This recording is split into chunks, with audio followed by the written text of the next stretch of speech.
कहते कि मड़ी अपने पास रखो, बिटिया तुम्हारी हम लेके जाते हैं।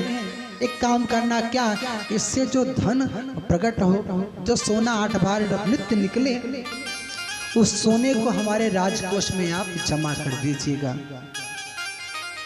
इतना कहा तो सत्राजित राजा ने भगवान के भाव को समझा, विवाह बिटिया का किया और मणि को अपने पास रखा। भगवान के सखा हैं अर्जुन।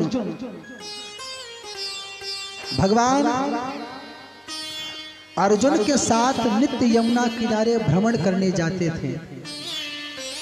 एक दिन भगवान यमुना किनारे टहल रहे थे तो भगवान ने क्या देखा, एक सुंदर स्त्री, सुंदर देवी कमर भर जल में खड़ी होकर विष्णु भगवान को का ध्यान कर रही है, बड़ी कठिन तपस्या कर रही है।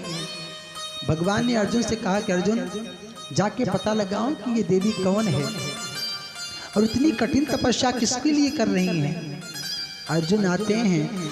अर्जुन ने पूछा कि देवी आप कौन हो, आप कौन है और इतना कठिन तपस्या किस लिए कर रही हैं। उस देवी ने कहा अहम देवस्य सवितुहिता, मैं कालिंदी हूं, तपस्या क्यों कर रही हो। विष्णु वरेण्यम वरदः तपः, विष्णु को, कृष्ण को पति रूप में पाने के लिए मैं ये तपस्या कर रही हूं। अर्जुन लौट के आए, भगवान से कहते हैं प्रभु आपका बृहस्पति बड़ा तेज चल रहा है, क्या एक और विवाह का ऑफर मिला है तो क्या किया जाए। भगवान से अर्जुन कहते हैं प्रभु स्वीकार करिए, आपके निमित्त चल रहा है, आप नहीं स्वीकार करेंगे तो कौन स्वीकार करेगा। भगवान अर्जुन के साथ आते हैं और सुखदेव स्वामी परीक्षित से कहते हैं कि राजन इस तरह भगवान का चौथा विवाह कालिंदी से होता है। राजा हैं विंद और अनविंद, जिनकी बहन है मित्रविंदा। राजनैतिक लाभ के लिए वे अपनी बहन का विवाह दुर्योधन से करना चाहते हैं, पर मित्रविंदा ने स्वयंवर में भगवान को देख लिया। चुनाव हुआ था दुर्योधन का, पर जब गोविंद को मित्रविंदा देखती है तो किसका चुनाव हुआ था ये बात भूल जाती है। वरमाला लेके चलती है दुर्योधन के लिए, पर गले में डाल देती है गोविंद के। तो इस तरह भगवान का 5वां विवाह मित्रविंदा से होता है। कौशल नरेश राजा हैं नग्नजित, उन्होंने प्रतिज्ञा की है, क्या उनके पास 7 बैल हैं।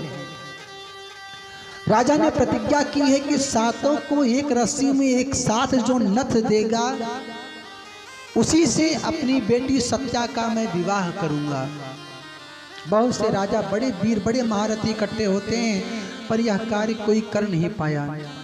भगवान तक बात पहुंची, भगवान ने कहा अगर यह कार्य नहीं होगा तो सत्या कुंवारी रह जाएगी। भगवान जानते हैं कि इस कार्य को मेरे सिवा कोई कर नहीं सकता। भगवान तुरंत कौशल नरेश नग्नजित राजा के दरबार में पहुंचते हैं, जहां 7 बहन स्वतंत्र रूप से भ्रमण कर रहे हैं, घूम रहे हैं।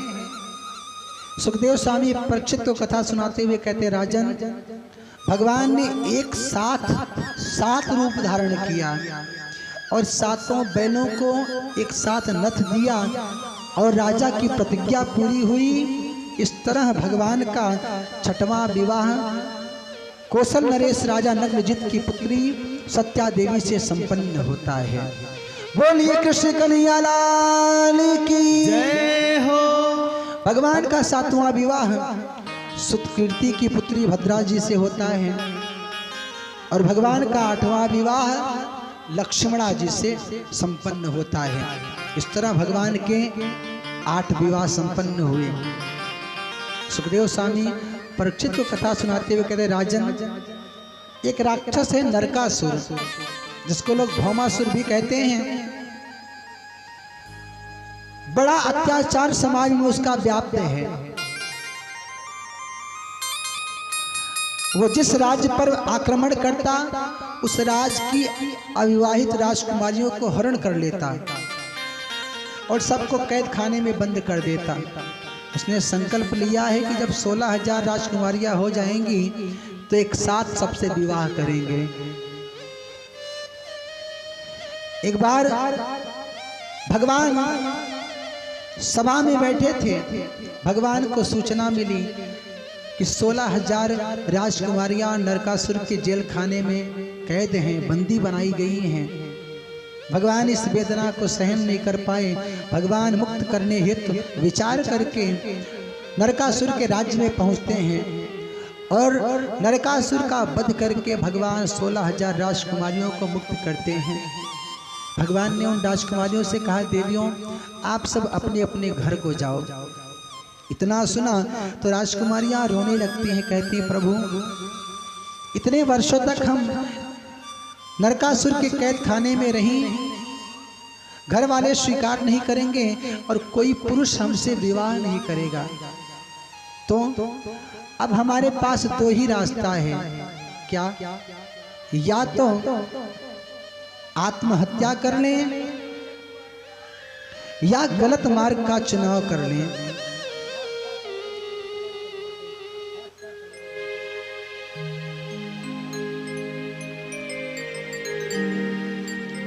भगवान विचार करते हैं कि 16,000 राजकुमारियां यदि आत्महत्या कर लेंगी तो उसका दोष, उसका पाप हमारे ऊपर रहेगा।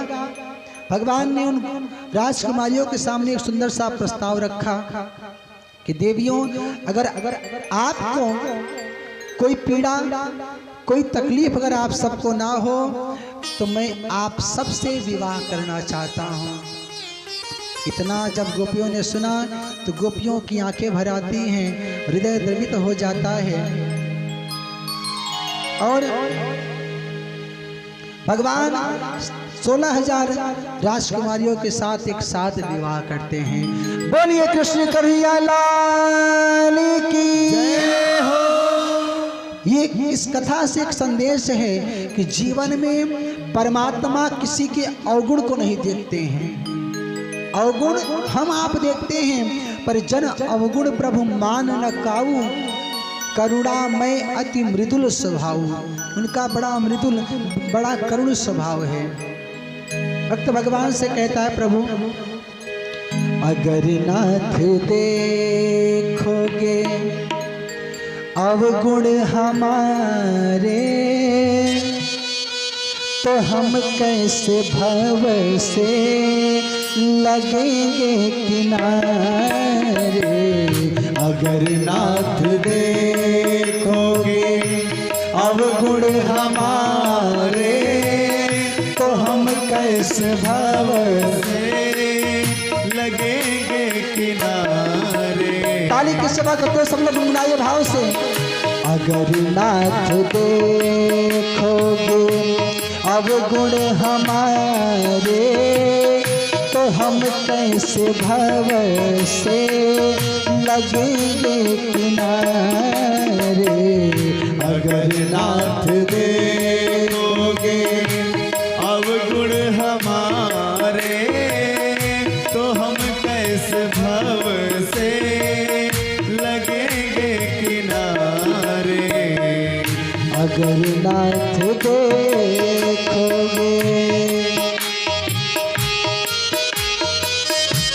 बोलिए कृष्ण कन्हैया लाल की।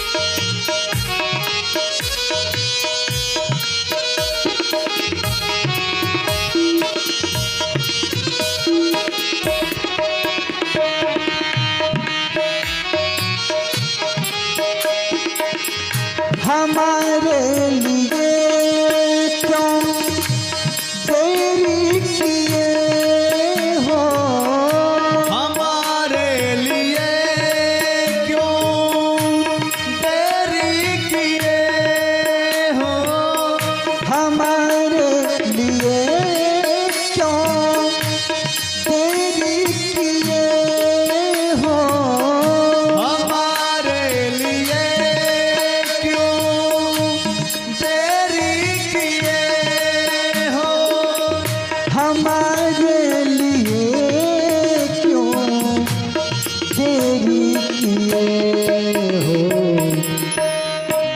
का अजामिल को पल में उबारे, घड़ी का अजामिल को पल में उबारे, तो हम कैसे भव से लगेंगे किनारे। अगर नाथ देखोगे अवगुण हमारे, तो हम कैसे भव से लगेंगे किनारे। अगर नाथ देखोगे।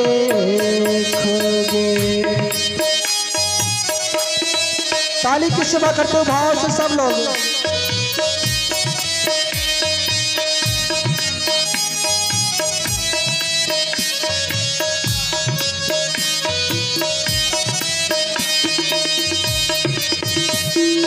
जय जय।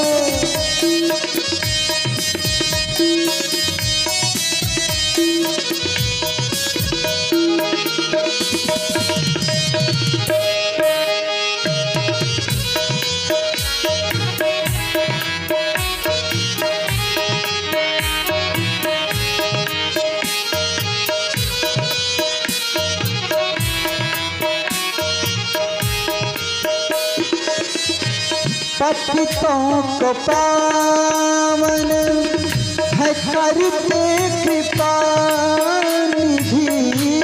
पतितों को पावन है करते कृपा निधि। भक्त कहता है हमने सुना है जो पतित हैं आपके द्वारे आते ही वो पावन हो जाते हैं।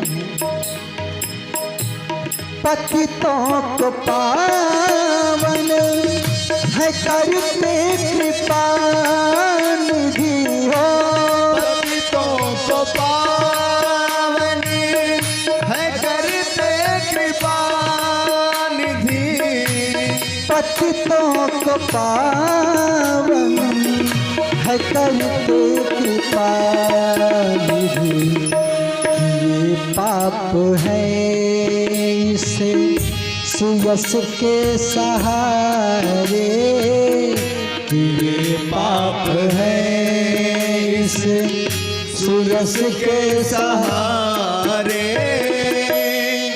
दोनों हाथ उठा करिए सब लोग और ताली बजा के बोलिए क्या। तो हम कैसे भव से लगेंगे किनारे। अगर नाथ देखोगे अवगुण हमारे, तो हम कैसे भव से लगेंगे किनारे। अगर नाथ देखोगे अवगुण हमारे, तो हम कैसे भव से लगेंगे किनारे। अगर नाथ देखोगे अवगुण हमारे, तो हम कैसे भव से लगेंगे किनारे। अगर नाथ देखोगे अवगुण हमारे, तो हम कैसे भव से लगेंगे किनारे। बोलिए कृष्ण कन्हैया लाल की जय हो। श्रीमद् भागवत महापुराण की जय हो। जय जय श्री राधे। अगर नाथ देखोगे अवगुण हमारे, तो हम कैसे भव से लगेंगे किनारे। तो जन अवगुण प्रभु मान न काऊ, करुणामय अति मृदुल स्वभाव। भक्त के अवगुण को परमात्मा ध्यान नहीं देते। हमारो प्रभु अवगुण चित न धरो। क्यों? समदर्शी है नाम तिहारो, चाहो तो पार करो। पर प्रभु आपका तो स्वभाव है कि आप भक्तों के अवगुण को नहीं देखते हैं।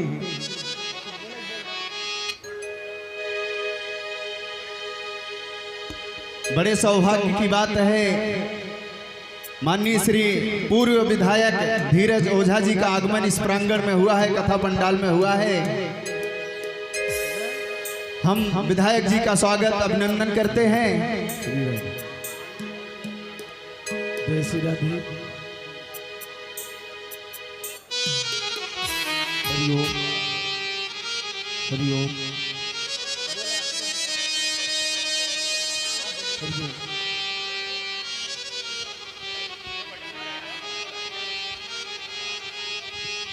वास्तव में ही पूर्व विधायक जी के ऊपर जनता और जनार्दन दोनों की कृपा है। जनार्दन ने कृपा किया तभी आप सत्संग के पंडाल तक पहुंचे। विधायक जी से निवेदन करूंगा कि आप मंच तक आवे, पूज्य महाराज श्री जी से आशीर्वाद प्राप्त करें अपने सहयोगियों के साथ। आप सब करतल ध्वनि से इनका सम्मान बढ़ाएं। सभी लोग जोरदार ताली से बजाकर दादी सम्मान बढ़ाएंगे।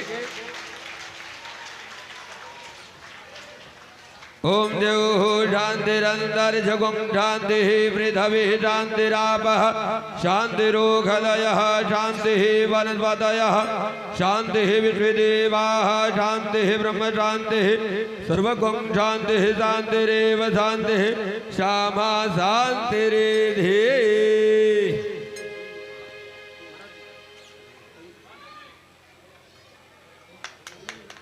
आप सब करतल ध्वनि से सम्मान बढ़ाएंगे सभी लोग।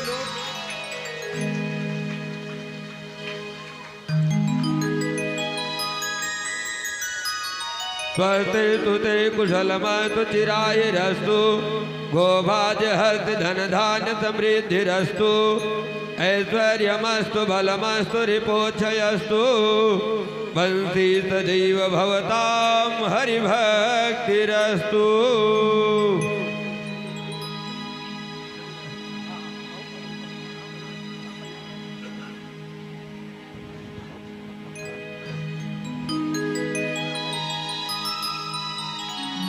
ओम स्वस्ति नः इंद्रो विधत्रवाः स्वस्ति नः ऊका विश्ववेदाः स्वस्ति नस्तारक्षो अरिष्टनेमिः स्वस्ति नो बृहस्पतिर्दधातु। प्रेम तोले श्रीमद् भागवत महापुराण की जय हो। बोल वेद व्यास जी महाराज की जय हो। नमो त्वनंताय सहस्रमूर्तये सहस्रपादाक्ष शिरोरुवाहवे सहस्रनाम्ने पुरुषाय शाश्वते सहस्रकोटि युगधारिणे नमः। कथा वृंदारणे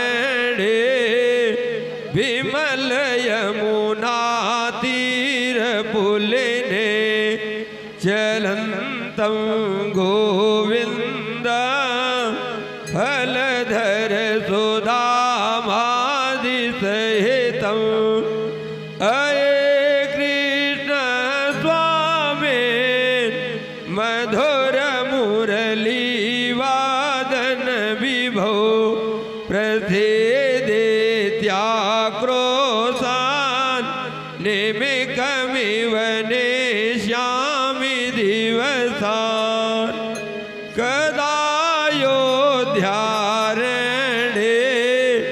विमल सरयू तीरपुलिने चलन्तं श्रीराम जनकतनया लक्ष्मणयुतम् अये राम स्वामी जनकतनया बल्लभ प्रभो प्रथिदेत्याक्रोशान् निमिकमिव नेष्यामि दिवसान्।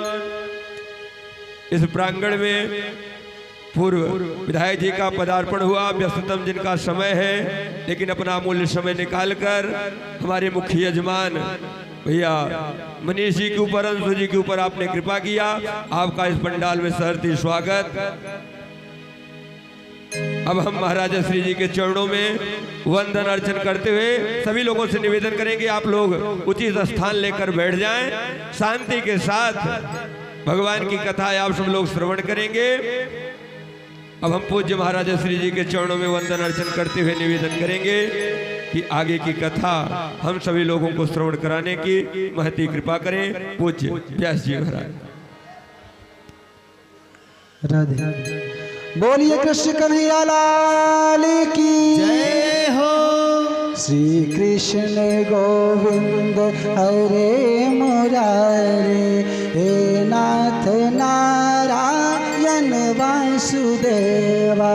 श्री कृष्ण गोविंद हरे मुरारी हे नाथ नारायण वासुदेवा। श्री कृष्ण गोविंद हरे मुरारे हे नाथ नारायण वासुदेवा। श्री कृष्ण गोविंद हरे मुरारी हे नाथ ताली के सेवा करते सब लोग भाव से। वासुदेवा।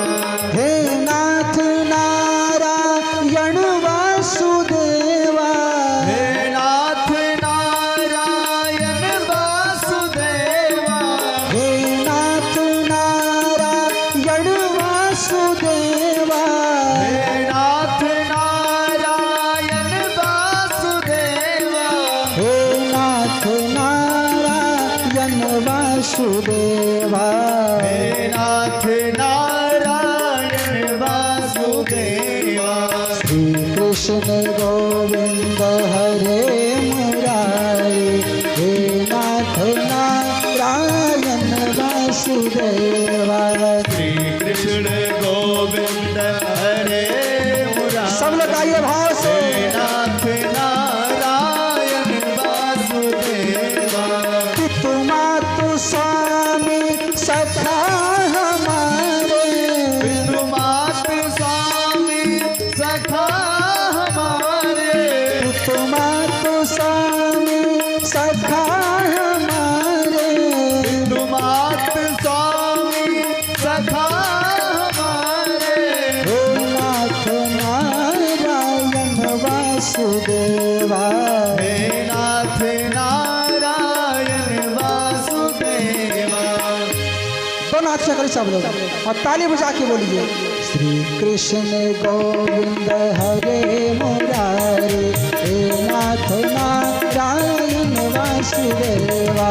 श्री कृष्ण गोविंद हरे मुरारी हे नाथ नारायण वासुदेवा। श्री कृष्ण गोविंद हरे मुरारे हे नाथ नारायण वासुदेवा। श्री कृष्ण गोविंद हरे मुरारी हे नाथ नारायण वासुदेवा। हे नाथ नारायण वासुदेवा। हे नाथ नारायण वासुदेवा। हे नाथ नारायण वासुदेवा। हे नाथ नारायण वासुदेवा। हे नाथ नारायण वासुदेवा। हे नाथ नारायण वासुदेवा। कृष्ण गोविंद हरे मुरारी हे नाथ नारायण वासुदेवा। श्री कृष्ण गोविंद हरे मुरारी हे नाथ नारायण वासुदेवा। कृष्ण गोविंद हरे मुरारी हे नाथ नारायण वासुदेवा। श्री कृष्ण गोविंद हरे मुरारी हे नाथ नारायण वासुदेवा। हे नाथ नारायण वासुदेवा। हे नाथ नारायण वासुदेवा। हे नाथ नारायण वासुदेवा।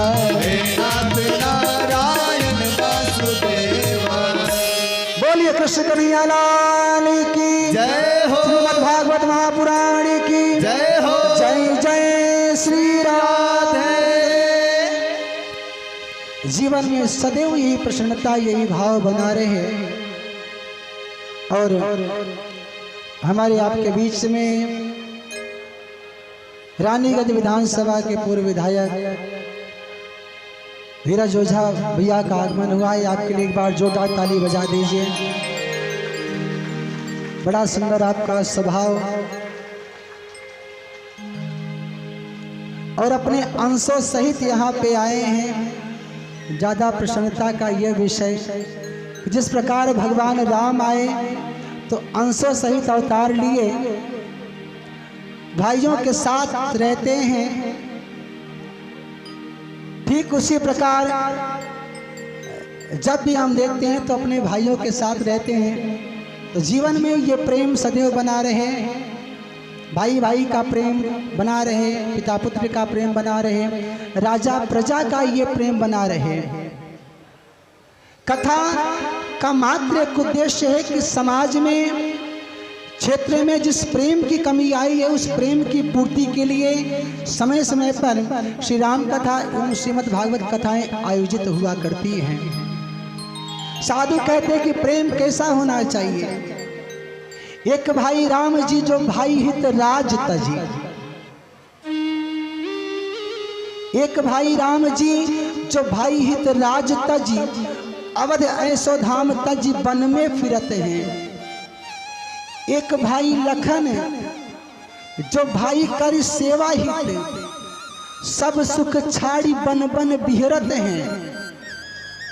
एक भाई भरत जो भाई कर राज समुझी, पिता दिन राज पर पग न धरत हैं। एक भाई आज के जो सुनते श्री राम चरित पर अपने ही भाई के वे कत्ल करते हैं, अपने ही भाई के वे कत्ल करते हैं। कथा का मात्र एक उद्देश्य कि समाज में भाई भाई का संबंध कैसा होना चाहिए, पिता पुत्र का संबंध कैसा होना चाहिए, राजा और प्रजा का संबंध कैसा होना चाहिए। जीवन में कथा सुनने से ज्यादा कथा का जीवन में उतरना आवश्यक है। कथा में कितने लोग बैठे हैं बहुत तात्पर्य इस विषय से नहीं है, मतलब उस विषय से है कि भगवान की कथा कितने लोगों में बैठ रही है, मतलब तो बस इतनी सी बात से है। भगवान नाना प्रकार की लीलाएं इस धराधाम पे करते हैं। भगवान का बड़ा लंबा चौड़ा परिवार हो जाता है। हर पत्नी से 10 पुत्र और 10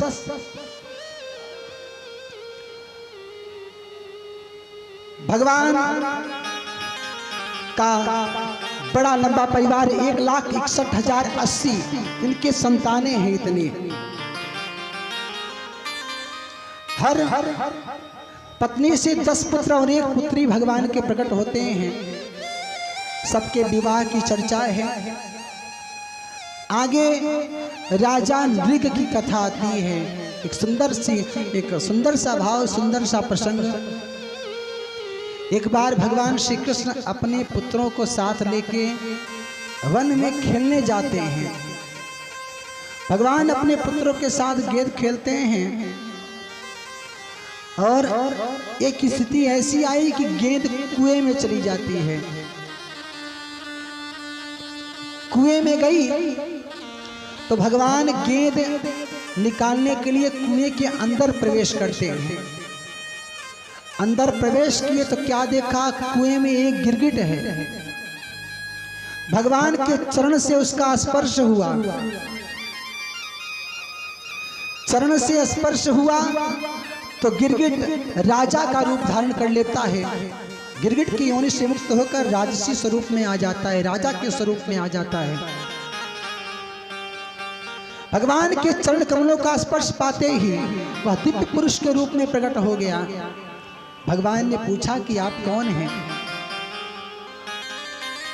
उस पुरुष ने कहा कि प्रभु, संसार में जितने भी कण हैं, धूल के जितने कण हैं, मैंने उतनी गैया ब्राह्मणों को दान की है। जब दानियों की चर्चा होगी तो सबसे ऊपर हमारा भी नाम दिखा मिलेगा आपको। भगवान ने कहा जब इतने बड़े दानी थे तो गिरगिट कैसे बन गए? उस राजा ने कहा कि एक समय की घटना, मैं नित्य दान किया करता था। एक दिन एक गैया एक ब्राह्मण को दान किया। ब्राह्मण गैया लेके अपने घर की तरफ प्रस्थान करता है। रास्ते में गैया ब्राह्मण के हाथ से छूट के फिर से मेरी गौशाला में आ जाती है और मैंने वही गाय किसी अन्य ब्राह्मण को दान दे दिया। अन्य ब्राह्मण को दान दिया तो दूसरा ब्राह्मण वही गाय लेके जब निकला तो रास्ते में पहला वाला मिल जाता है। उसने कहा ये मेरी गाय है, राजा ने मुझे दान किया था। और जो अभी अभी लेके आ रहा है वो कहता है कि नहीं मेरी गाय है, अभी अभी राजा ने हमको दान किया है। दोनों में विवाद हो जाता है। दोनों राजा के पास आते हैं। दोनों ने अपनी बात राजा से कही। पहला ब्राह्मण कहता है कि राजन यह गाय आपने हमको दान की थी। दूसरा कहता है आपने मुझे दान की है। राजा बड़े धर्म संकट में पड़ जाते हैं। राजा नृग बड़े धर्म संकट में पड़ जाते हैं, क्या कहा जाए क्या ना कहा जाए। दोनों सही कह रहे हैं। राजा कुछ बोल नहीं रहे, बस सर हिला रहे हैं। ब्राह्मणों को क्रोध आ जाता है। ब्राह्मणों ने कहा कि तुम कुछ कह नहीं रहे हो, मुझे दिया था रंग बदल रहे हो, शाप देता हूं गिरगिट हो जाओ। राजा नृग कहते हैं कि ब्राह्मणों के शाप की वजह से मुझे गिरगिट की योनि प्राप्त भई। और जब मैं ब्राह्मणों की शरण में जाता हूँ, ब्राह्मणों से अपनी मुक्ति का मार्ग खोजता हूँ कि मैं मुक्त कैसे होऊंगा, तो ब्राह्मणों ने कहा एक समय ऐसा आएगा कृष्ण के चरण के स्पर्श से, जिस प्रकार राम के चरण के स्पर्श से अहिल्या मुक्त हो गई थी, उसी प्रकार कृष्ण के चरण के स्पर्श पाते ही आप गिरगिट की योनि से मुक्त हो जाओगे, आपका कल्याण हो जाएगा। इतना सुना तो भगवान को बड़ा आश्चर्य होता है। राजा नृग को भगवान आशीर्वाद देते हैं। राजा नृग भगवान के परम धाम को प्राप्त होते हैं। भगवान अपने बच्चों को समझाते हैं। भगवान अपने बच्चों को समझाते हैं कि बेटा तुम कितना भी बड़ा अपराध कर लोगे मैं तुमको बचा लूंगा। यम के दंड से मैं तुझको बचा लूंगा।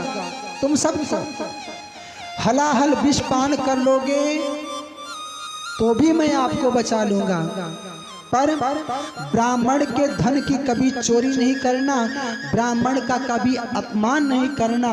क्यों? ब्राह्मण के क्रोध से, ब्राह्मण के कोप से तुम्हें मैं स्वयं भी नहीं बचा सकता। ऐसा भगवान ने अपने बच्चों को शिक्षा दी। ये कथा कहती है कि जीवन में घर में संतान है, बच्चे हैं, तो उनको समय समय पर शिक्षा देते रहना चाहिए। हम आप ये लौकिक शिक्षा देते हैं, जो उनके सब्जेक्ट का जो कोर्स रहता है उसकी शिक्षा देते हैं, पर साधु कहते हैं कि बच्चों को शिक्षा से ज़्यादा संस्कार की आवश्यकता है। बच्चों को अपनी मिट्टी से, अपनी भाषा से जोड़ के रखिए। बहुत अंग्रेजी पढ़ाइए, विरोध नहीं है, पर उनको अपनी मातृभाषा का भी बोध होना चाहिए। राम कौन है, कृष्ण कौन है, राम का चरित्र कैसा था, कृष्ण का चरित्र कैसा था, समय समय पर अपने बच्चों को ये शिक्षा जरूर देते रहें। बच्चों को धर्म से जोड़ के रखें। क्यों? बच्चा धर्म से जुड़ा रहेगा तो जीवन पर्यंत आपका सम्मान करता रहेगा। अधिक शिक्षा व्यक्ति को भ्रमित कर देती है।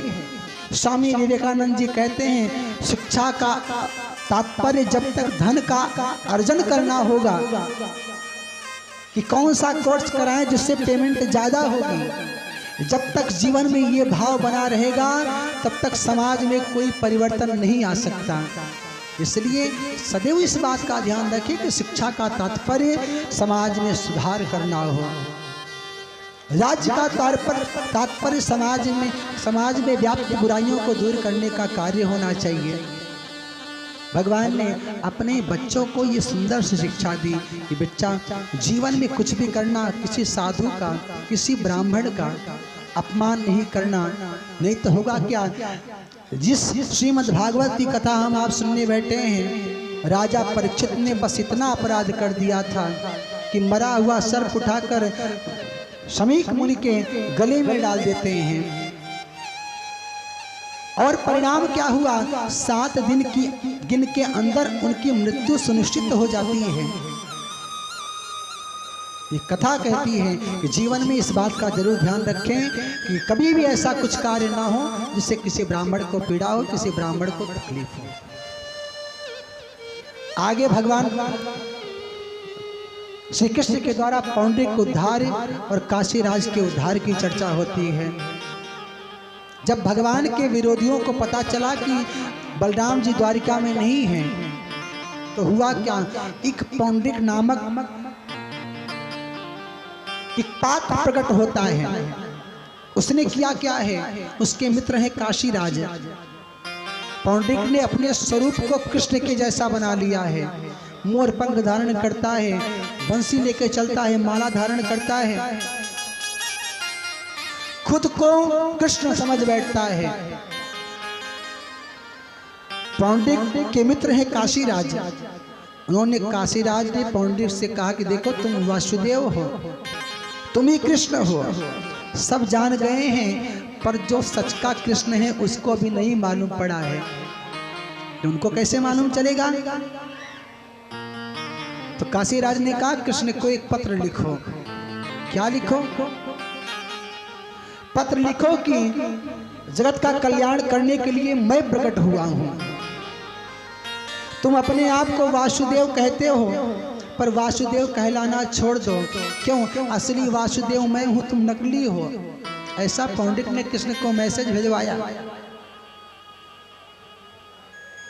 मैं ही अकेला वासुदेव हूं, मैं ही जीवों पर कृपा करता हूं, जीवों पर कृपा करने के लिए मैं ही अवतीर्ण हुआ हूं। ऐसा विधिवत लिखा गया। तुम झूठ मूठ का अपना नाम वासुदेव रख लिए हो, उसका त्याग कर दो।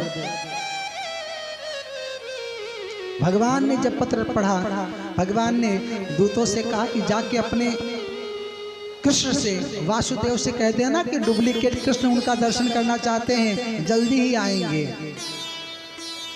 दूत आके पौंड्रिक से कहा कि उन्होंने कहा कि जल्दी मिलने आएंगे। वो मिलने आएंगे इतने सुनकर घबरा जाता है कि वो जिससे मिल लेंगे फिर वो मिलने लायक किसी से रहेगा ही नहीं। पौंड्रिक समझ जाता है कि अब मेरा कल्याण नहीं है। भगवान श्री कृष्ण आते हैं। पौंड्रिक ने कृष्ण को सामने देखा, एक ऐसा विमान बनाया है कि खटका दबाते ही विमान आकाश में उड़ जाता है। झूठ मूठ का सुदर्शन धारण किया हुआ है। भगवान ने एक बार देखा तो भगवान को भी आश्चर्य हुआ कि ऐसा स्वरूप। सुखदेव स्वामी राजा परीक्षित से कहते हैं, राजन, भगवान ने अपना चक्र चलाया और भगवान के चक्र ने पौंड्रिक और काशीराज का वध किया। बोलिए कृष्ण कन्हैया लाल की जय हो। काशीराज के पुत्र हैं सुदीक्षण। उसको मालूम चला कि पिता की हत्या गोविंद ने कर दी है, कृष्ण ने कर दी है। उसने अविचार प्रयोग करने वाली, अविचार प्रयोग करके आग बरसाने वाली कृत्या को पैदा कर दिया। ऐसी कृत्या जो आग की वर्षा करती है। द्वारिका को जलाने के भाव से कृत्या को पैदा किया, पर भगवान ने अपना सुदर्शन चलाया। भगवान का सुदर्शन चला। सुदीक्षण काशी में स्थित था, काशी में रहता था। सुखदेव स्वामी कहते हैं, भगवान के सुदर्शन से सुदीक्षण का वध होता ही होता है। भगवान के सुदर्शन ने संपूर्ण काशी को विध्वंस कर दिया, काशी का तहस नहस कर दिया। और फिर सुखदेव स्वामी परीक्षित से कहते हैं कि राजन, फिर भगवान शिव ने अपने त्रिशूल पर नई काशी का निर्माण किया। भगवान के अद्भुत चरित्र हैं। एक बार भगवान कैसे रहते हैं, जिसकी एक पत्नी है उसमें परेशान रहता है, जिसकी दो पत्नी रहती है उसका तो हालत खराब ही रहता है। 16,108 इनकी है, कैसे रहते हैं वो? क्यों? लोग कहते हैं है मौत बुरी फिर भी अच्छी है, मौत बुरी फिर भी अच्छी जो एक बार ही आती है मौत से 100 गुना बुरी छाती दिन रात जलाती है। नारद विचार करते हैं कि कैसे रहते होंगे वो। भगवान राम जब गंगा पार होने लगे तो केवट से कहते हैं कि केवट हमको पार कर दो। केवट ने कहा नहीं नहीं। क्यों? आपके चरणों में जादू है। चरण का स्पर्श होते ही नैया नारी बन जाएगी। भगवान ने कहा तो क्या हुआ, पत्नी को क्या कहूंगा। भगवान ने कहा पत्नी को समझा नहीं पाओगे। केवट ने कहा कि आपके पिता समझा पाए अपनी पत्नी को। पत्नी क्या सोचेगी, पत्नी सोचेगी कि नाव बेच के दूसरा विवाह कर लिए, प्रभु नैया तो जाएगी, खाने वाला एक तो और बढ़ जाएगा। केवट कहता है कि हमने सुना आचरज भारी, एक स्त्री रहती है तो जीवन आनंद से बीत जाता है। आप यहाँ आए उसका कारण आपके पिताजी हैं। क्या एक विवाह किए होते तो अखंड राज करते, पर 3 तो कर लिए वो। हमने सुना आचरज भारी, तुमरे घरे 3 महतारी, 3 नारी दशरथ ना लौते, त काहिक बन बन तोहई घुमौते। केवट कही कही मारे ताना, कही तुम्हारे मरम में जाना। केवट कहता है मैं मर्म को जानता हूँ। नारद जी ने विचार किया कि 3 नारी दशरथ जी ने किया था, उनका हालत भगवान के वियोग में मर गए हो। पत्नी ने कहा कि प्रात होत मुनि वेश धर जौन राम बन जाए, मोर वरण राउर अजस नृप समझिए मन माई। कहती कि राम बन नहीं जाएंगे तो मैं मर जाऊंगी। दशरथ कहते हैं कि राम बन चले जाएंगे तो मैं मर जाऊंगा। कैकेयी ने कहा कि तुम मर जाओगे तुमको जस मिलेगा, मैं मर जाऊंगी तो अपयश मिलेगा। नारद जी विचार करते कि 3 नारी में ये कंडीशन दशरथ जी की आ गई थी तो 16,108 के साथ कैसे रहते होंगे। ये चेक करने के लिए वो आ गए नारद जी द्वारिका। जितनी रानियां उतने महल उतनी व्यवस्थाएं। भगवान के एक रूप नहीं, न जाने कितने रूप हैं। नारद जी एक कमरे में प्रवेश करते हैं तो क्या देखते हैं, रुक्मणी भगवान के चरणों की सेवा कर रही हैं। बगल वाले रूम में जाते हैं तो क्या देखते हैं, सत्यभामा भगवान को पंखा जल रही हैं। कहीं देखते हैं मित्रविंदा जल पिला रही हैं। जामवंती वो कुछ कर रही है भगवान के लिए। जहां जहां नारद पहुंचते हैं वहां वहां भगवान के अलग अलग रूप उनको दिखलाई पड़ते हैं। नारद जी को ज्ञान हो जाता है, भगवान की शरण में आके गिरते हैं, प्रभु क्षमा करना, मैं आपकी प्रभुता को देखने आया था। कैसी प्रभुता, आप ब्रह्म हैं कि नहीं।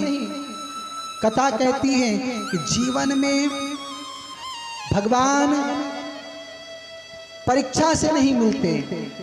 राम कथा में चर्चा आई कि सती भगवान की परीक्षा करने निकलती हैं। कथा कहती है भगवान परीक्षा से नहीं मिलते हैं। आगे सुपनखा मिलती है, वो समीक्षा करती है कि तो सम पुरुष नमो सम नारी। भगवान समीक्षा से नहीं मिलते हैं। भगवान थोड़ा और आगे बढ़ते हैं तो कौन मिलती है, शबरी मिलती है। शबरी ने क्या किया, परीक्षा किया। ये कथा कहती है भगवान ना परीक्षा से मिलते हैं ना समीक्षा से मिलते हैं। जब भी गोविंद मिलते हैं तो प्रतीक्षा से मिलते हैं। इंतजार करोगे तो प्राप्त हो जाएंगे, बाकी दूसरा कोई रास्ता नहीं है। धैर्य रखिए, ये विश्वास बनाए रखिए कि क्षेत्र बड़ा है उनका। सदैव अपने मन को ये समझाते रहिए, क्यों मन बड़ा चंचल है। मैं बार बार कहता हूँ मन को हरदम ये समझाइए क्या कि पाई न कहीं गति पतित पावन राम भज सुन सट मना। एक बार नहीं अनेक बार समझाइए। क्यों, जो करते रहोगे भजन धीरे धीरे तो मिल जाएगा वो सजन धीरे धीरे।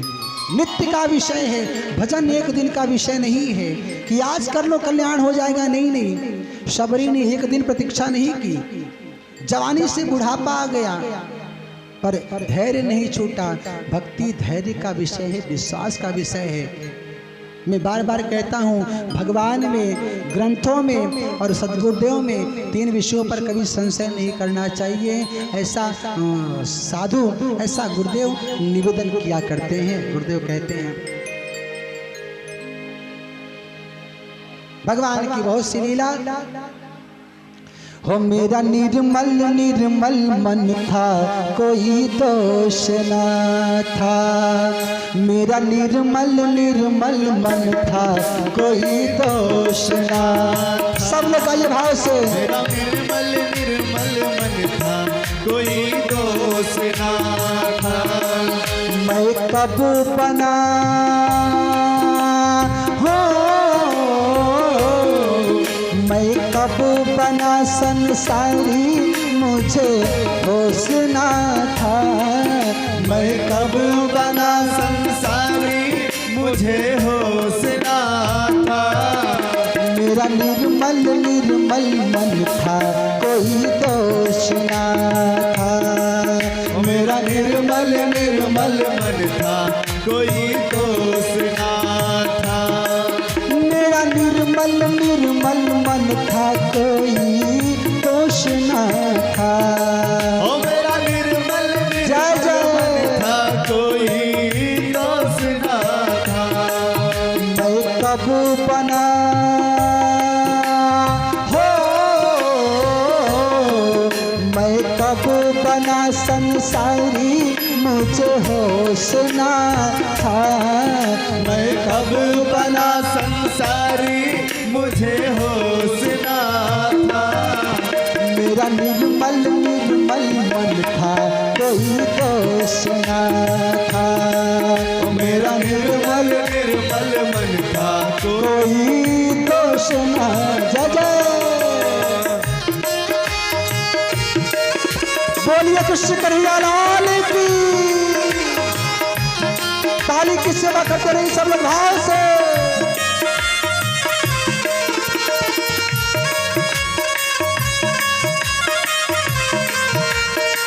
जय जय।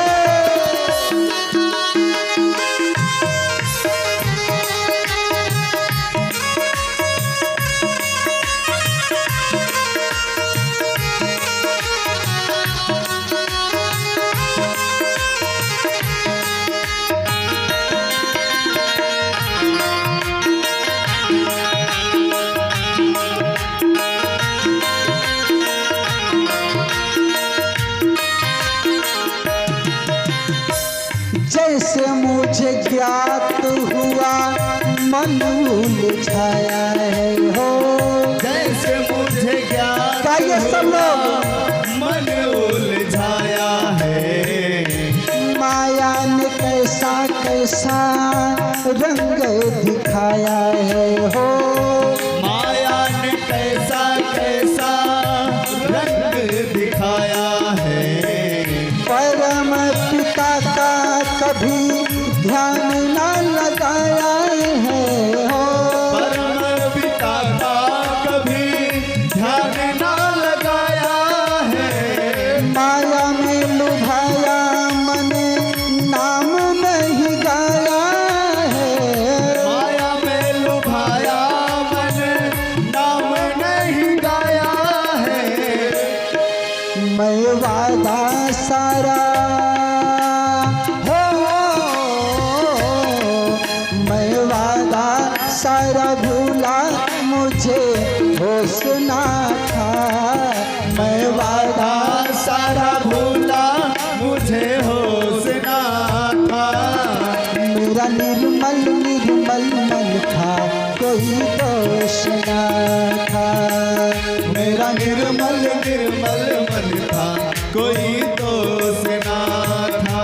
और भगवान से यही मनाइए कि प्रभु तेरे संग प्यार में नहीं तोड़ना। तेरे संग प्यार में नहीं तोड़ना। सब लोग आइए। चाहे तेरे पीछे जग पड़े छोड़ना, तेरे संग प्यार में नहीं छोड़ना। मेरा निर्मल निर्मल मन था, कोई दोष ना था। ओ मेरा निर्मल निर्मल मन था, कोई दोष ना। हरि बोल।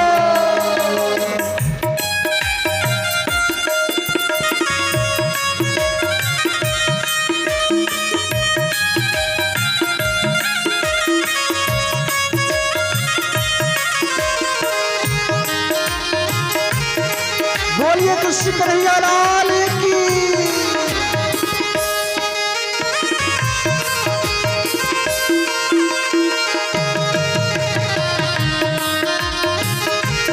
जय जय।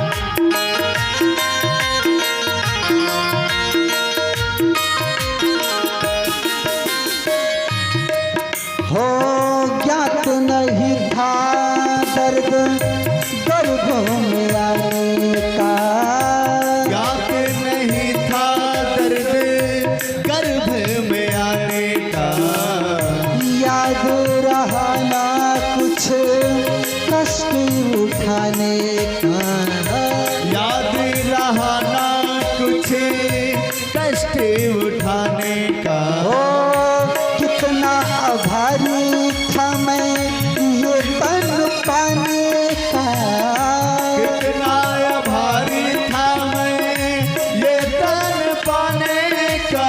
ओ मौका मिला ना कुछ ऐसा मनाने का, मौका मिला ना कुछ ऐसा मनाने का। मैंने पा लिया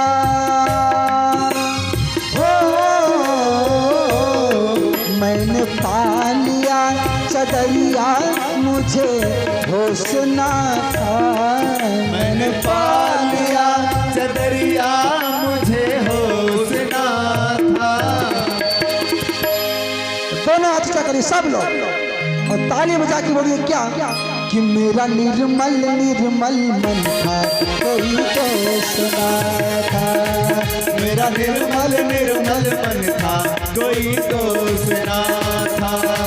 मेरा निर्मल निर्मल मन था कोई दोष ना था, मेरा निर्मल निर्मल मन था कोई दोष ना था। मैं कब बना संसारी मुझे होश ना था, मैं कब बना संसारी मुझे होश ना था। मेरा निर्मल निर्मल मन था कोई दोष ना था, मेरा निर्मल निर्मल मन था कोई दोष ना था। मेरा निर्मल निर्मल मन था कोई दोष ना था। ओ मेरा निर्मल निर्मल मन था कोई दोष ना था। मैं वादा सारा भूला मुझे होश ना था, मैं वादा सारा भूला मुझे होश ना था। मेरा निर्मल निर्मल मन था कोई दोष ना था, मेरा निर्मल निर्मल मन था कोई दोष ना था। मेरा निर्मल निर्मल मन था कोई दोष ना था, मेरा निर्मल निर्मल मन था कोई दोष ना था। बोलिए कृष्ण कन्हैया लाल की जय हो, श्रीमद् भागवत महापुराण की जय हो, जय जय श्री राधे। हो मैं वादा सारा भूला मुझे होश ना था, कि मेरा निर्मल निर्मल मन था कोई दोष ना था। जीवन में अपने मन को परमात्मा के चरणों में लगाए रखिए, क्यों जीवन समर्पण के लिए मिला है। संसार में सबके ममता तागी बटोरी, मम पद मन ही बांधी बल डोरी। सारी ममताओं का को इकट्ठा करके एक रस्सी बना लीजिए और भगवान के चरणों से खुद को बांध दीजिए, ताकि इन चरणों से कभी दूरी न बन पाए। सदैव ये भाव बना रहे कि जाऊं कहाँ तजी शरण तुम्हारी। आगे सुखदेव स्वामी राजा परीक्षित को कथा सुनाते हुए कहते, राजन एक बार पांडवों ने राजसूय यज्ञ किया।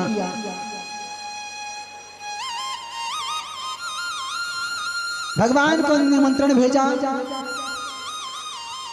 और भगवान पांडवों के यहाँ यज्ञ में पधारते हैं। वहाँ भगवान भोजन करने वालों के जूठन पत्तल को उठाते हैं। पांडवों ने कहा प्रभु सारी तैयारी हो गई है पर जूठन उठाने वाला कोई मिला नहीं है। भगवान ने कहा वो जिम्मेदारी हम खुद संभालेंगे। ये कथा कहती है कि भगवान के यहाँ कोई छोटा कार्य नहीं होता है, हर कार्य बड़ा होता है। तो जो सेवा मिल जाए अपना सौभाग्य समझ कर उस सेवा को करना चाहिए। झाड़ू लगाने को मिल जाए, पोछा लगाने को मिल जाए, कुछ भी करने को मिल जाए। उसी यज्ञ में भगवान शिशुपाल का वध करते हैं। शिशुपाल भगवान को बड़ी गालियां देता है। 100 गाली तक भगवान ने क्षमा किया, गालियां 100 के पार भई तो भगवान का सुदर्शन निकलता है और भगवान ने शिशुपाल का वध किया। शिशुपाल के अंदर से दिव्य ज्योति प्रकट भई भगवान में समाहित हो जाती है। राजसी यज्ञ संपन्न होता है। परीक्षित ने सुखदेव स्वामी से प्रश्न किया कि महाराज भगवान का नाम दीनबंधु है, बातचीत बिल्कुल नहीं, काहे इतना उठा बैठी हो रही है?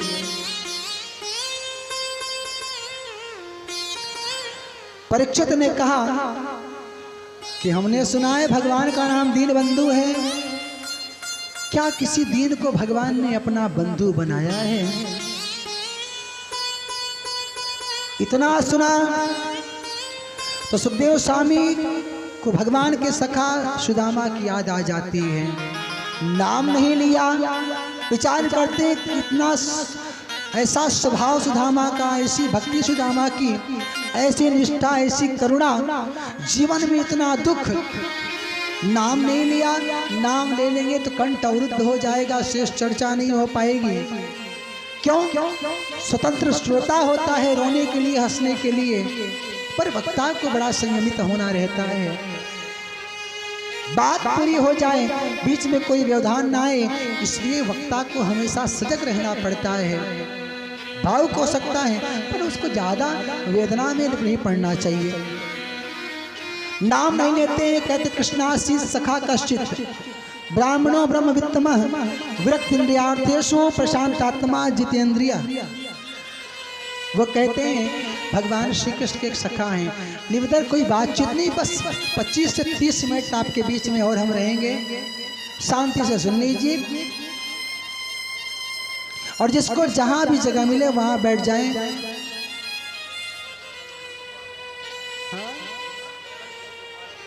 हाँ, सारी भूमि गोपाल की है। भगवान के मित्र हैं सुदामा। बचपन में माता पिता की मृत्यु हो जाती है, सहारा देने वाला कोई नहीं। पोरबंदर में उनका जन्म हुआ पर कोई आश्रय देने को तैयार नहीं है, कोई सहारा देने को तैयार नहीं है, कोई कुछ खिलाने को तैयार नहीं है। ना शिक्षा है, ना भिक्षा है, ना भोजन है, ना ज्ञान है। कहीं से मालूम चला क्या? संदीपनी मुनि का आश्रम। किसी ने पता बताया कि वहां चले जाओ, वहां ज्ञान भी मिलेगा, भोजन भी मिलेगा। हुआ क्या? सुदामा विद्या अध्ययन के लिए संदीपनी मुनि के आश्रम उज्जैन की तरफ प्रस्थान करते हैं। रास्ते में ठीक उसी समय गोविंद भी अपने रथ पे सवार होके विद्या अध्ययन के लिए जा रहे थे। सुदामा पैदल जा रहे थे, भगवान रथ पे हैं। सुदामा के पांव में कंटक चुभ जाते हैं, रुक जाते हैं, कंटक निकाल रहे हैं, कराह रहे हैं, कांटा निकला नहीं। भगवान का रथ जा रहा था, अचानक भगवान को यह सुनाई पड़ा कि कोई कराह रहा है, कोई दुख में है। भगवान अपने भक्तों के मनोभाव को जान सकते हैं। चींटी के पग घुंघरू बाजे वो भी साहब सुनता है। भगवान ने विचार किया कि कोई भक्त है, दुख में है। भगवान ने रथ रुकाया, देखा तो कोई ब्राह्मण दिखलाई पड़ा उनको, जनेऊ है, शिखा है। भगवान समीप आते हैं। भगवान ने सुदामा की हालत देखी, कोई परिचय नहीं, कोई पूर्व परिचय नहीं। पूछा, मित्र दुख में हो? भगवान किसी का दुख पूछ ले तो जीवन में दुख रह ही नहीं जाता है। वो पूछ ले कि किस बात का गम है, तो फिर किस बात का गम है अगर वो पूछ ही ले। जीवन में कुछ रह ही नहीं जाता अगर वो पूछ ले कि क्या गम है। करुणा आंखों की हो जाती है। देखा रक्त बह रहा है, कंटक चुभा है। भगवान ने कहा, मित्र आप कहे तो इस कांटों को मैं निकाल देता हूं। सुदामा ने कृष्ण के स्वरूप को देखा तो मानो जीवन की तपस्या पूरी हो गई। अद्भुत स्वरूप। भगवान बैठ जाते हैं। सुखदेव स्वामी परीक्षित से कहते हैं, परीक्षित भगवान सुदामा के पांव से कंटक को निकालते हैं। कंटक निकाला मानो सुदामा के जीवन में जो दुख रूपी कंटक है भगवान ने उसको दूर कर दिया। परिचय हुआ, कहाँ जा रहे हो?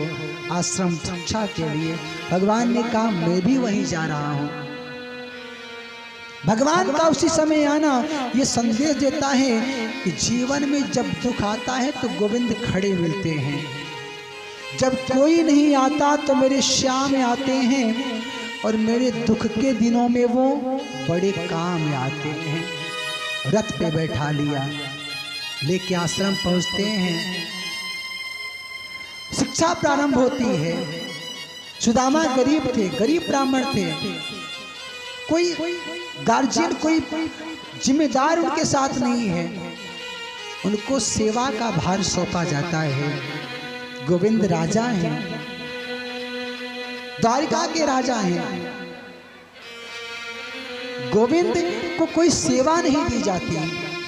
सुदामा को जंगल लकड़ी लाने के लिए भेजा जाता है। नित्य जाते हैं। एक दिन क्या हुआ, सुदामा की तबीयत थोड़ी खराब थी।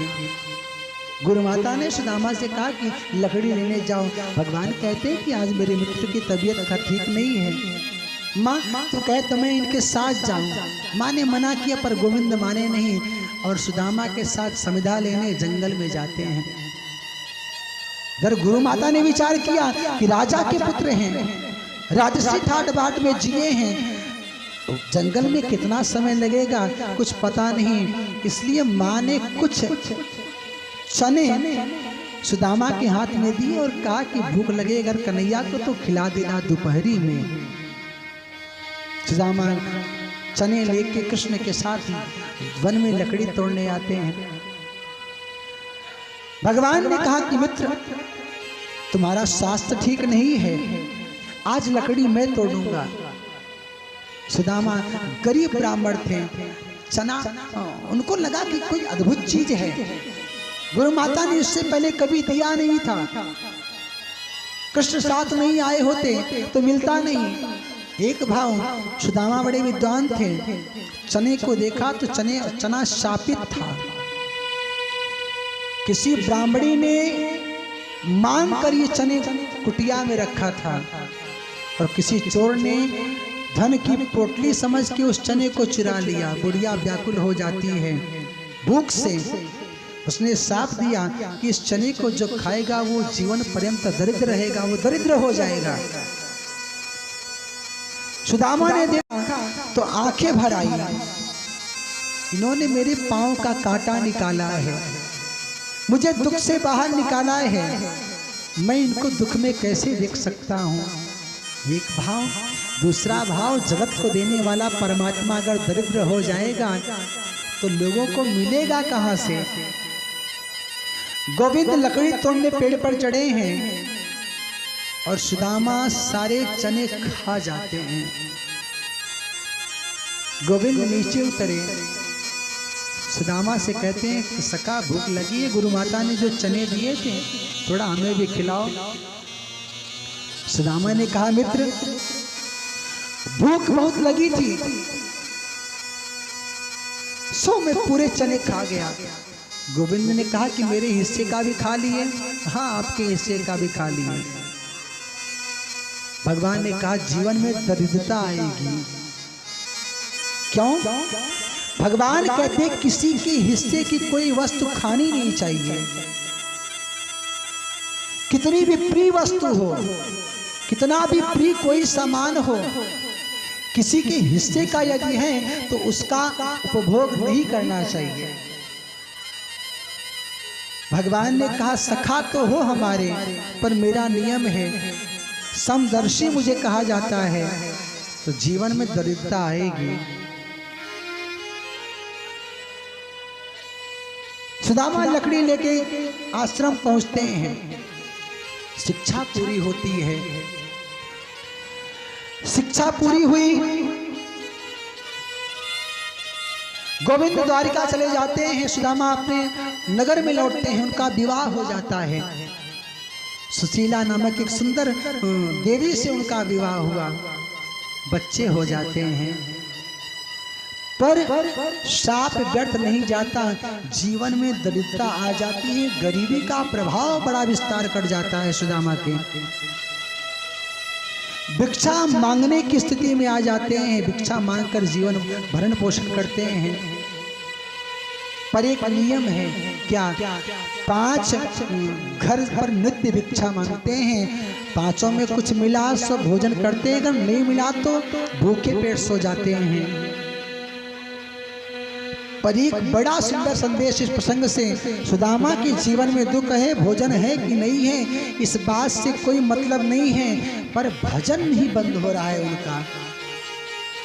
ये कथा कहती है कि जीवन में परिस्थिति चाहे जैसी भी हो, व्यक्ति को भजन नहीं छोड़ना चाहिए, ध्यान नहीं छोड़ना चाहिए। बड़ी गरीबी आ जाती है, बच्चे भूख से तड़पने लगते हैं, बच्चे भोजन की मांग करते हैं। माँ बटलोई में जल रख के चूल्हे पे रख देती कि बना है, बन रहा है, थोड़ी देर बाद मिलेगा, पका नहीं है, थोड़ी देर बाद पकेगा। ऐसा करते करते बच्चों को नींद आ जाती, बच्चे सो जाते हैं और माँ का रो रो के बुरा हाल। बड़ी वेदना, बड़ी पीड़ा सुदामा के जीवन में आ जाती है। एक दिन सुदामा भिक्षा मांगने गए, कहीं कुछ नहीं मिला। रोते हुए लौटते हैं घर पे। पत्नी ने पूछा कि प्रभु आपकी आंखों में आंसू। सुदामा ने कहा देवी मुझे कुछ मिला नहीं इस बात की पीड़ा नहीं है, बच्चों को खाने को कुछ नहीं इस बात की पीड़ा नहीं है, तुझे कुछ नहीं मिलेगा इस बात की पीड़ा नहीं है। पीड़ा इतनी सी बात की है कि आज गोविंद को भोग लगाने के लिए मेरे पास कुछ नहीं है। पीड़ा इतनी सी बात की है। अपनी चिंता नहीं है, गोविंद की चिंता है। बड़े व्याकुल हो जाते हैं, बड़ी पीड़ा जीवन में आ जाती है। गोविंद से यह लीला देखी नहीं जा रही है। भगवान कहते अगर एक कदम भी हमारी तरफ ये चला आते तो इनकी गरीबी में दूर कर देता, जीवन आनंद से भर देता। क्यों? जो न मित्र दुख हो दुखारी, पर कब जब दोनों मित्र दो दो कदम आगे बढ़कर आए। एक दिन सुदामा भिक्षा मांगने गए थे, गोविंद से रहा नहीं गया, रूप परिवर्तित करते हैं। कुटिया के सामने आते हैं, देवी भिक्षाम देहि। शीला ने सुना तो आंख भर आई, रोम कंपित हो जाते हैं कि ब्राह्मण दरवाजे पे है, खाली हाथ लौटा दूंगी तो प्राय पाप लगेगा। पीड़ा बहुत हुई। भगवान ने फिर आवाज दिया। सुशीला बाहर निकल कर आती हैं, प्रणाम करती हैं, ब्राह्मण देवता मुझे क्षमा करिएगा। क्यों? मैं कुछ दे नहीं सकती। क्यों? मेरे यहाँ बिटिया ने जन्म लिया है। क्या क्या नाम है? सुशीला कहती दरिद्रता। कहती इतनी दरिद्रता जीवन में है, क्षमा करिएगा, मेरे पास आपको देने के लिए कुछ भी नहीं है। बड़ी पीड़ा होती है।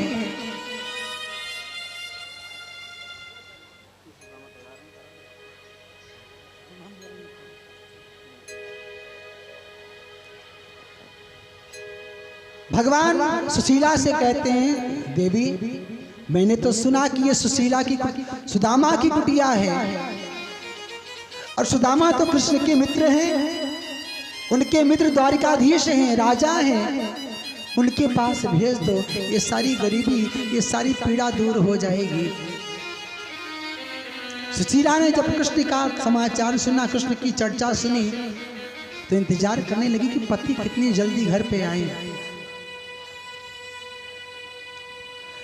सुदामा लौट के आए, सुशीला ने कृष्ण की चर्चा करी।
हमारे आपके बीच आपके अपने सांसद संगमलाल गुप्ता जी के भाई दिनेश गुप्ता जी का आगमन हुआ है। एक बार जोरदार ताली आप इनके सम्मान में बजाइए।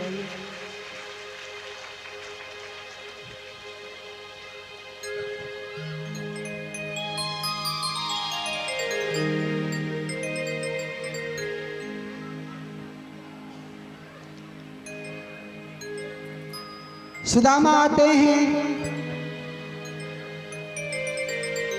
सुशीला ने कृष्ण की चर्चा सुदामा से करी।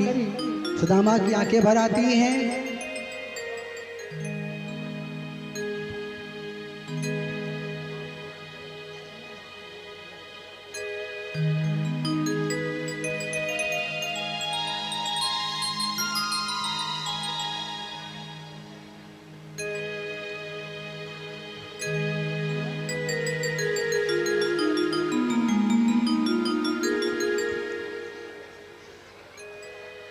हो मेरी लगी श्याम संग प्रीत दुनिया क्या जाने।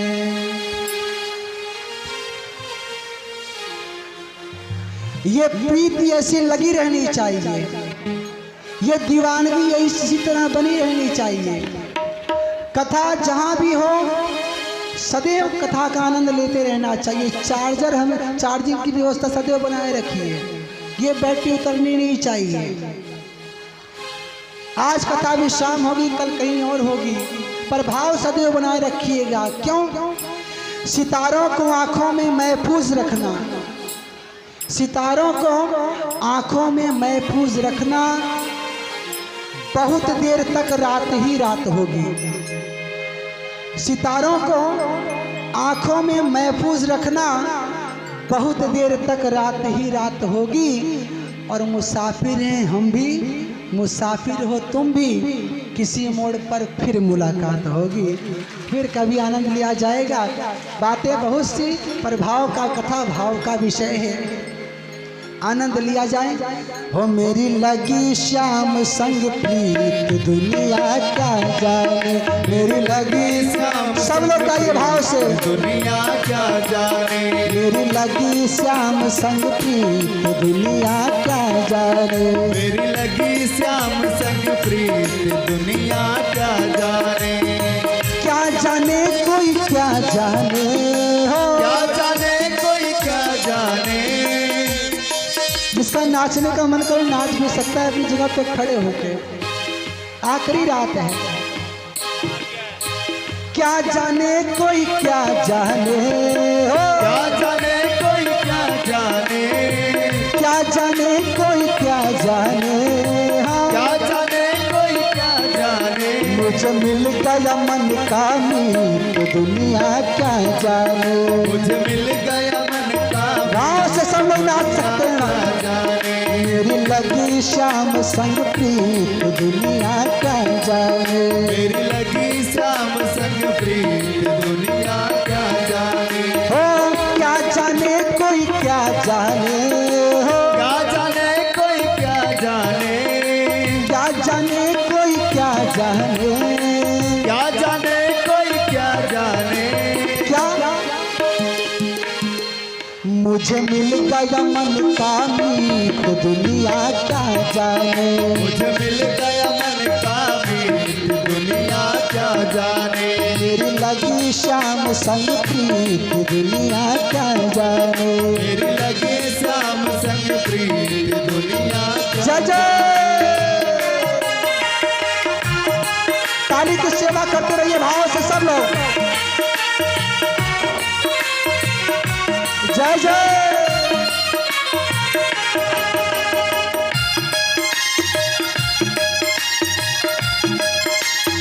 हरि बोल। जिसको भी नाचना है खड़े हो जाइए, शर्माइए बिल्कुल नहीं।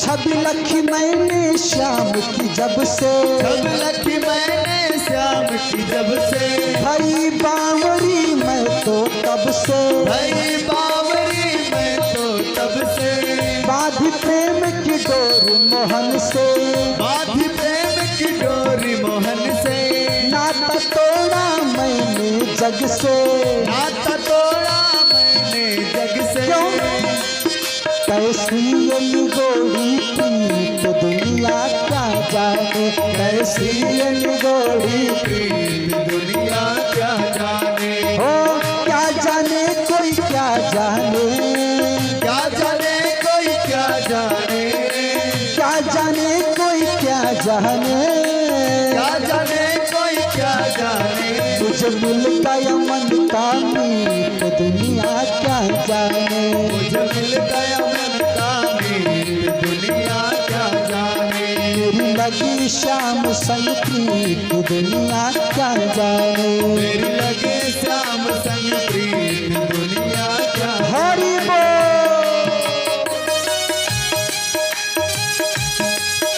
ताली की सेवा करते सब लोग भाव से,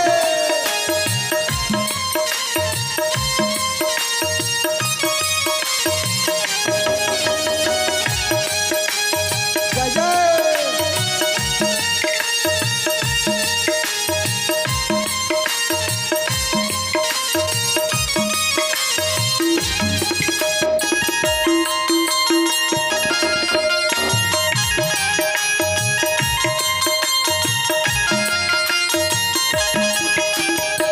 मोहन की सुंदर सूरतिया, मोहन गाइए सब लोग, की सूरतिया, मन में बस गई मोहन मूर्तिया, मन में बस गई मोहन मूर्तिया,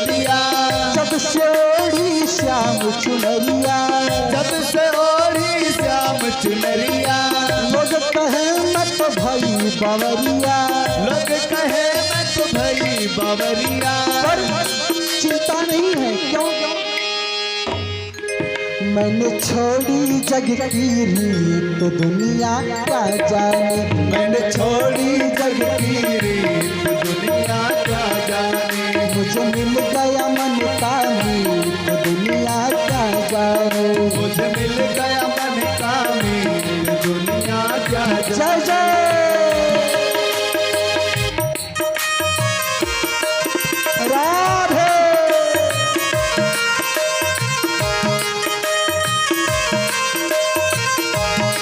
बोलिए कृष्ण कन्हैया लाल की।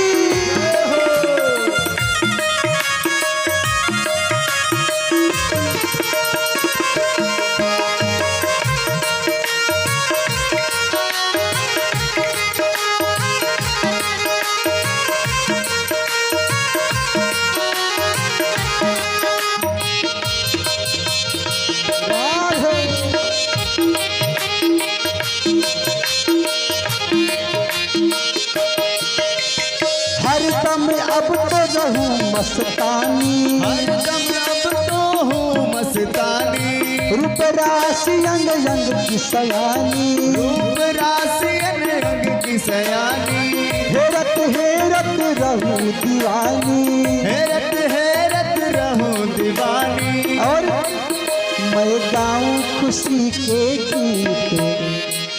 दोनों हाथ से करें सब लोग, सब और ताली बजा के बोलिए क्या? तो मैं गाऊं खुशी के गीत दुनिया क्या जाने, मैं गाऊं खुशी के गीत दुनिया क्या जाने, मुझे मिल गया मन का मीत दुनिया क्या जाने, मुझे मिल गया मन का मीत दुनिया क्या जाने। ओ क्या जाने कोई क्या जाने, क्या जाने कोई क्या जाने, क्या जाने कोई क्या जाने, क्या जाने कोई क्या जाने। मेरी लगी श्याम संग प्रीत दुनिया क्या जाने, मेरी लगे श्याम संग प्रीत दुनिया क्या जाने, मुझे मिल गया मन का मीत दुनिया क्या जाने, मुझे मिल गया मन का मीत दुनिया क्या जाने, मुझे मिल गया मन का मीत दुनिया क्या जाने, मुझे मिल गया मन का मीत दुनिया क्या जाने। बोलिए कृष्ण कन्हैया लाल की जय हो। हो मुझे मिल गया मन का मीत दुनिया क्या जाने। भगवान का पता मिला, सुदामा भगवान से मिलने को चल पड़ते हैं। रास्ते में अनेक समस्याओं का सामना करते हुए गोविंद के नगर में पहुंचते हैं। बातें बहुत सी हैं, भाव और समय अभाव दोनों की कमी है। बस क्षणिक आनंद लेते हुए चलिए। द्वार पर पहुंचकर भगवान के पास संदेशा जाता है कि शीश पगाना जगातन में।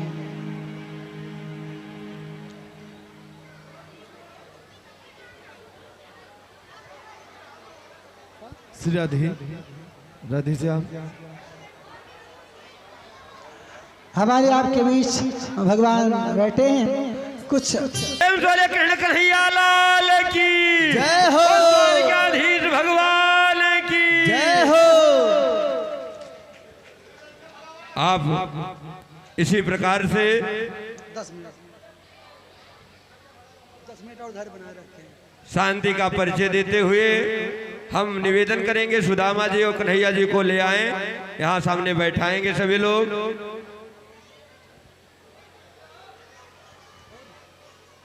निवेदन में आप लोगों के समक्ष करूं,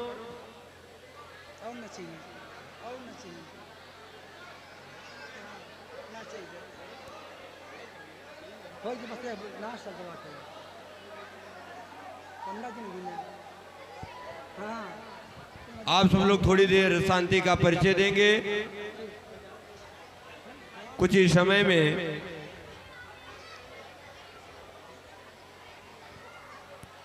चावल कहाँ ले जाओ, खिलाई दिया।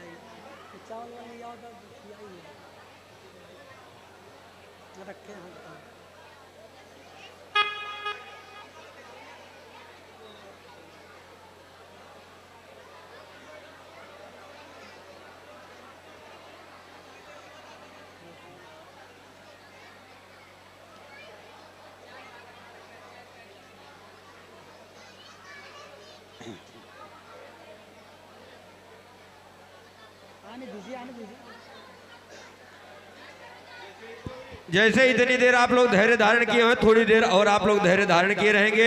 बड़ी सुंदर झांकी तैयार है, उसका आप लोग अवलोकन करेंगे। रहना खाना सोना पीना प्यारे जीवन पर्यंत लगा रहेगा, लेकिन यह अमृत का क्षण एक बार निकल गया तो फिर जीवन में जल्दी प्राप्त नहीं हो पाता है। आप लोग थोड़ी देर और धैर्य धारण करके बैठे रहेंगे। यजमान की तरफ से जो भी व्यवस्थाएं हैं, सुंदर झांकी तैयार है, आप लोग उसका अवलोकन करेंगे।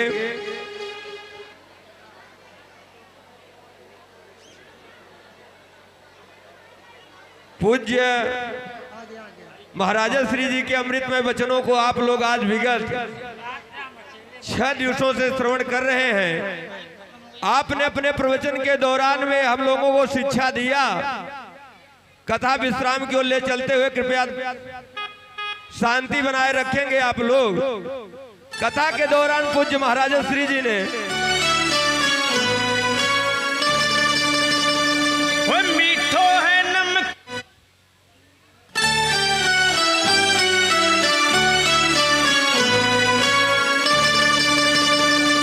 मीठो है नमकीन है बाबा चरपरो थो